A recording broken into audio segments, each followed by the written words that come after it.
জলপাইগুড়ির মাটিয়ালির খবরে নজর রাখতে হবে। যখন ব্যবসায়ী ফিরছেন, এক ব্যবসায়ী তার কাছ থেকে তাকে ধারালো অস্ত্রের কোপ মেরে 5 লক্ষ টাকা, 5 লক্ষ টাকা তাকে ধারালো অস্ত্রের কোপ মেরে তার কাছ থেকে লুট করে নেওয়া হলো। ওই ব্যবসায়ী মালবাজার হাসপাতালে চিকিৎসাধীন। জলপাইগুড়ির মাটিয়ালির বাতাবাড়ির ঘটনা। ব্যবসায়ী বাড়ি ফিরছিলেন না, তখনই এই দুষ্কৃতী হামলা।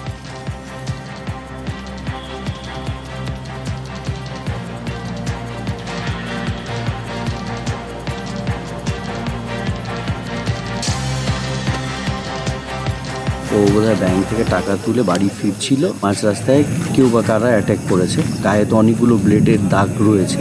এটা তো সত্যি আনএক্সপেক্টেড ঘটনা, ওইসব জায়গায় কোনোদিন এরকম ঘটনা ঘটেনি। এটা সত্যি বিষয়টা চিন্তার বিষয়। বীরভূমের ঘটনা। এটিএমে জালিয়াতি করতে গিয়ে একজন হাতে নাতে ধরা পড়ে গেল। কারণ সেখানে সেই এটিএম এর মধ্যে দেখা যাচ্ছিল যে সেখানে মানি ব্লকার ডিভাইস বসানোর চেষ্টা করছিল সে, আর তখনই তাকে পুলিশ পাকড়াও করে। বীরভূমের মোহাম্মদ বাজারের এটিএম থেকে তাকে গ্রেপ্তার করা হয়। ধৃত আসানসোলের বাসিন্দা।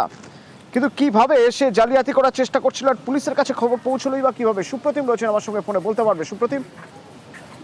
দেখো, সেটা হচ্ছে যে বীরভূমের মোহাম্মদ বাজারে একটি রাষ্ট্রায়ত্ত ব্যাংকের এটিএম, এবং সেখানেই কিন্তু এই দুষ্কৃতী, তার বাড়ি হচ্ছে আসানসোল, সেখানে মানি ব্লকার লাগাতে গেছিল। আর মানি ব্লকারটা কি, যেখান থেকে এটিএম এর টাকা বেরোয় ঠিক সেখানে একটা প্লাস্টিকের ডিভাইস লাগিয়ে দেওয়া হয়, যার মধ্যে একটা খাপ থাকে, যে টাকাটা বেরোনোর কথা বাইরে, সেটা সেই খাপের মধ্যে ঢুকে যায়।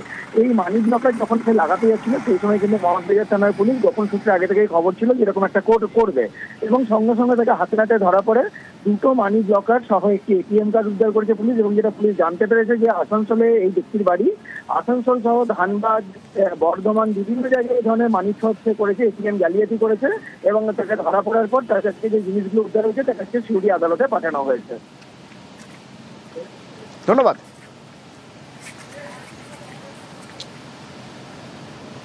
সিএবির যুগ্ম সচিব আর কোষাধ্যক্ষ দুজনের বিরুদ্ধেই আর্থিক দুর্নীতির অভিযোগ। দুজনেই অভিযোগ অস্বীকার করেছেন। বাংলা ক্রিকেটের সর্বোচ্চ নিয়ামক সংস্থা cricket association of Bengal, CAB, এখানকারই দুই কর্তার বিরুদ্ধে দুর্নীতির অভিযোগ। একজন যুগ্ম সচিব দেবব্রত দাস, আরেকজন কোষাধ্যক্ষ প্রবীর চক্রবর্তী। টাউন ক্লাবের অভিযোগ, তাদের কয়েকজন ক্রিকেটারকে বাংলা দলে খেলানোর প্রতিশ্রুতি দেন সিএবি যুগ্ম সচিব। এই টোপ দিয়ে ক্রিকেটারদের থেকে কয়েক লক্ষ টাকা নেন। কয়েকজনকে টাউন ক্লাবে নিয়মিত খেলানোর প্রতিশ্রুতি দিয়েও টাকা নিয়েছেন। সিএবি থেকে আমাদের যে গ্রান্টগুলো জমা হয়, টাকাটা জমা হলে পর মুহূর্তেই সেই টাকাটাকে তুলে নেওয়া হয় এবং ক্যাশ টাকা তুলে নিয়ে দেবব্রত দাস নিয়ে নেন। কোচ যে ঠিক করবে, টাউন ক্লাবে অ্যাটলিস্ট গত কয়েক বছর ধরে যেটা হয়েছে, কোচ ক্রিকেট সেক্রেটারি থাকা সত্ত্বেও ফাইনাল 11 দেবব্রত দাসই এসে করতেন, মানে উনি যেটা লিখে দিতেন তারাই খেলবে। একটি বেসরকারি স্পোর্টস ম্যানেজমেন্ট সংস্থার অভিযোগ, তাদের একাডেমিকে সিএবি টুর্নামেন্টে খেলার জন্য চুক্তি করিয়ে দেওয়ার প্রতিশ্রুতি দেন সিএবি যুগ্ম সচিব দেবব্রত দাস। এই প্রতিশ্রুতি দিয়ে 4 লক্ষ টাকা নেন।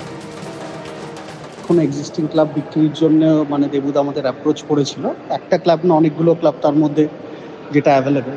তো তার জন্য তাকে আমরা সে আমাদের থেকে একটা টাকাও না as an advance to give that club. তো এটা নিয়ে অনেক দিন, মানে প্রায় 2-2.5 বছর হয়ে গেল, কোনো তার রেসপন্স নেই। আমি উচিত জায়গায় উচিত সময় প্রমাণ করে দেবো। সর্বৈভৌ মিথ্যা, মিথ্যা। তাহলে কি মোহাম্মদ স্বামীকে টাকা নিয়ে খেলেছি? তাহলে কি মুকেশ কুমারকে টাকা নিয়ে খেলেছি? ওদেরই জিজ্ঞেস করুন না। সিএবির কোষাধ্যক্ষ প্রবীর চক্রবর্তী, তার বিরুদ্ধে অভিযোগ, ওয়ারি ক্লাবকে দেওয়া সিএবির অনুদানের টাকা নিজের সংস্থার অ্যাকাউন্টে ট্রান্সফার করেন প্রবীর। এই নিয়ে আলিপুর আদালতে মামলাও হয়। সিএবি কোষাধ্যক্ষ পদে থেকেও প্রবীর চক্রবর্তী ওয়ারি ক্লাবের সচিবের পদ ছাড়েননি বলে অভিযোগ।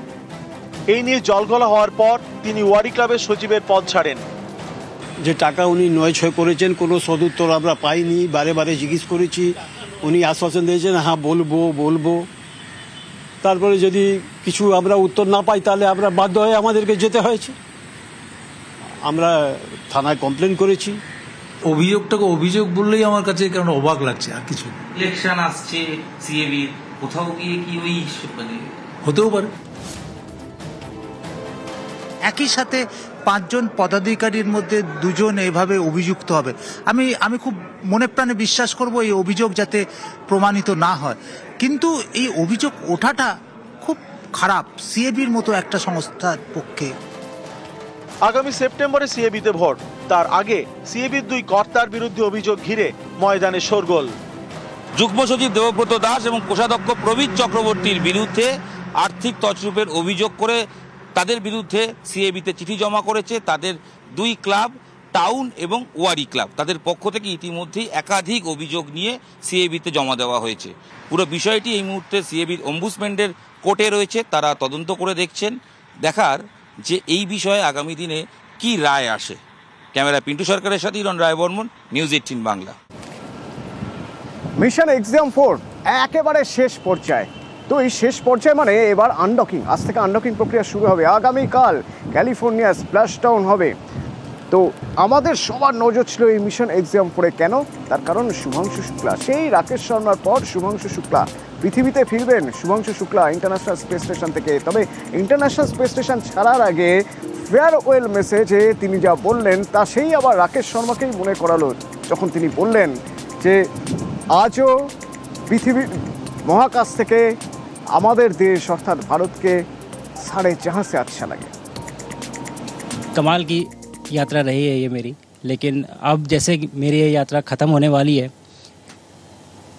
आपकी और मेरी यात्रा अभी बहुत लंबी है। हमारी ह्यूमन स्पेस मिशन की जो यात्रा है वो बहुत लंबी है और बहुत कठिन भी है, लेकिन मैं आपको विश्वास दिलाता हूँ कि अगर हम निश्चय कर लें तो तारा अभी प्राप्यंत है, इवन स्टार्स आर अटेनेबल। 41 साल पहले कोई भारतीय अंतरिक्ष में गए थे और उन्होंने हमें बताया था कि ऊपर से भारत कैसा दिखता है, और कहीं ना कहीं मुझे लगता है कि हम सब ये जानना चाहते हैं कि आज भारत कैसा दिखता है। मैं आपको बताता हूँ, आज का भारत स्पेस से महत्वाकांक्षी दिखता है, आज का भारत निडर दिखता है, आज का भारत कॉन्फिडेंट दिखता है, आज का भारत गर्व से पूर्ण दिखता है। और इन्हीं सब कारणों की वजह से मैं एक बार फिर से कह सकता हूँ कि आज का भारत अभी भी सारे जहां से अच्छा दिखता है। जल्दी धरती पर मुलाकात करते हैं।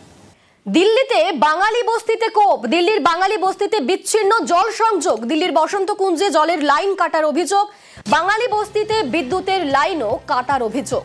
দিল্লির জয়হিন্দ কলোনিতে তৃণমূলের প্রতিনিধি দল, আদালতের নির্দেশে পদক্ষেপ বলে দাবি স্থানীয় প্রশাসনের।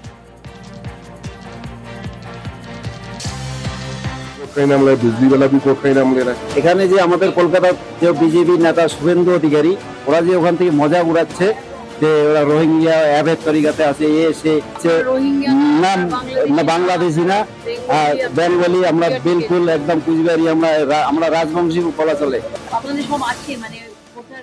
মধ্যপ্রদেশ যান, উত্তরপ্রদেশ যান, উড়িষ্যা, মহারাষ্ট্র, গুজরাট, দিল্লি, যে কোনো রাষ্ট্রে আপনি যান, বিজেপি শাসিত রাজ্য, বাংলা বলছো? তুমি বাঙালি যদি হয়ে থাকো তাহলে তুমি ভারতবাসী নও। দেখেছেন তো যমুনানগর, দিল্লির বাঙালি আছে এই কলোনিতে, এখানে থাকা চলবে না, উচ্ছেদ হতে হবে। কেটে দাও লাইন, ইলেকট্রিকের লাইন, কেটে দাও জলের লাইন। আমার সচিত্র পরিচয় পত্র আছে, দেখাচ্ছেন তারা। চলবে না, চলবে না, তুমি বাংলা বলো, তাই তোমাকে উচ্ছেদ করতে হবে এখান থেকে। এটা বুঝি রাজধানীর কাজ? এই আন্দোলন দিল্লিতেও হবে এই উচ্ছেদের বিরুদ্ধে। বাংলার লোকজন বলে জলের লাইন কাটা হয়।